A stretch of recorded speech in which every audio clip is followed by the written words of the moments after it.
Hey everyone, so today I'm going to be giving you guys a quick tutorial on how to set a rat or mouse trap. The biggest difference between the two of them is clearly the size. Mice are too small to set off a rat trap, so if you're having an issue with what you think are mice in your house, set a mouse trap first. If you consistently see that your mouse trap is being set off, but there's no mouse being grabbed by the actual trap itself, then you could potentially have an issue with a rat. I've had issues with both making their way into my apartment. Clearly there is, these are ready to go. There's peanut butter on the mouse trap. But essentially the idea between both of these spring traps is the same. So at first you have the actual spring itself. That's this little swing arm. You have what is going to bait the mouse, and there's this little platform right here that you'll insert peanut butter or cheese on. I prefer really dense sticky peanut butter because they typically will push down while they're trying to eat it. If you have something that's too soft, they'll have a nice meal and then they'll be on their merry way. And then you have this little holder arm, and then obviously the wood base. So I'm going to push this spring back. I'm going to push the platform back. And right here, you're going to take the swing arm, and it goes right under this little trap right there. And as you release this ever so slightly, now this is set. The thing with a mouse trap is you can't set this down very abruptly, because if you do, the platform is going to tilt down and it'll go off just like that.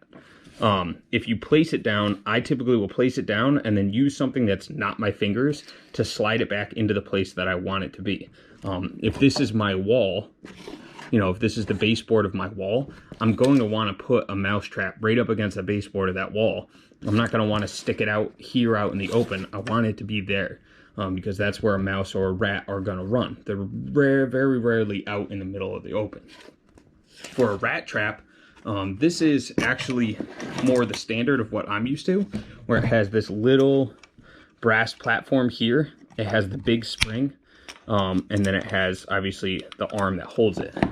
And so for this, essentially the idea is the same. You pull this big spring back, making sure that you're keeping pressure down all the time. If you don't, this could potentially spring back and hit you in the fingers, and it will break your fingers. And as I'm easing up, I will let go of the trap and hold down here. With this, I'm doing the same method where I'm putting it up against a baseboard. I'm never putting my fingers over here. If this snaps down, you will, I kid you not, you will break a finger. And so obviously, Mr. Rat comes along. I'm gonna hold this down and boom. You could tell that dent that I just left in that wood, this thing hits a lot harder. And so if you have small rats, it will absolutely kill them. If you have big rats, it'll absolutely kill them.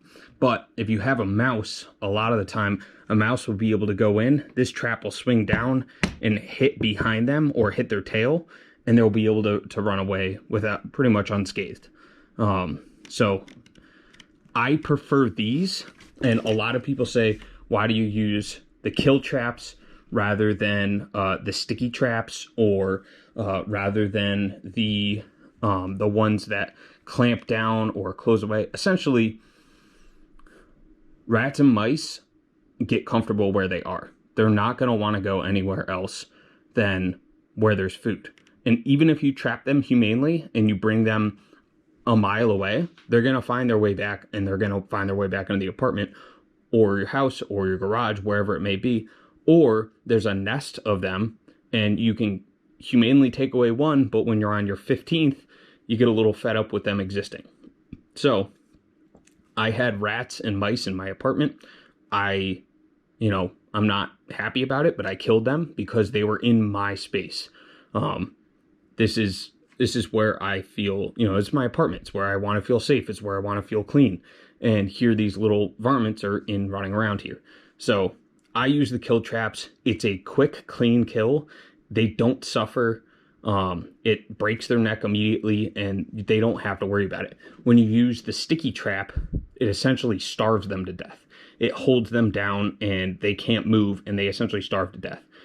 I don't like that at all. I don't condone it. I don't think it's, really necessary. I'd rather kill them quickly and humanely and not have to worry about them. With the ones with the big jaws on them, or the ones that electrocute them, or anything like that, use just these. They've had these traps since like the 1800s. They've worked for this long, and they'll continue working. Rats aren't getting that much smarter. So use the humane traps. Don't use the sticky traps. Don't use rat poison, because they'll eat it and then they'll find a way into your walls, and then they sit and rot in your walls, and your house will smell for a month. Use the traps that are gonna essentially kill their population. They're gonna lose the battle by attrition.